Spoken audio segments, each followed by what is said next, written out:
സ്നേഹത്തിൻ്റെ ഭാഷ സംസാരിക്കാൻ നമുക്ക് കഴിയണമെന്നും ആർദ്രമായ മനസ്സ് ഉണ്ടാകണമെന്നും മൂവാറ്റുപുഴ രൂപതാധ്യക്ഷൻ bishop reverend doctor Yuhanon Mar Theodosius Kothamangalam Vimalagiri സ്കൂളിൻ്റെ 45ാമത് വാർഷിക ആഘോഷ ചടങ്ങിൽ അധ്യക്ഷ പ്രസംഗം നടത്തുകയായിരുന്നു അദ്ദേഹം.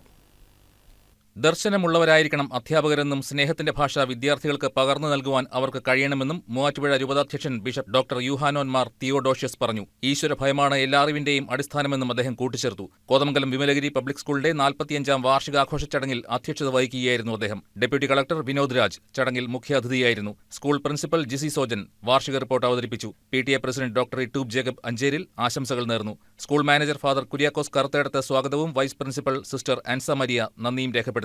സ്കൂൾ വിദ്യാർത്ഥികൾ സ്വയം പിരിച്ചെടുത്ത 1 ലക്ഷം രൂപ നിർധനർക്ക് വീട് വെച്ച് നൽകുവാനായി ബിഷപ്പ് ഡോക്ടർ യുഹാനോൻ മാർ തിയോഡോഷ്യസിന് കൈമാറി. പരീക്ഷകളിലും കലാകായിക മത്സരങ്ങളിലും മികവ് തെളിയിച്ച വിദ്യാർത്ഥികളെയും മികച്ച പ്രവർത്തനം കാഴ്ചവെച്ച അധ്യാപകരെയും ചടങ്ങിൽ ആദരിച്ചു.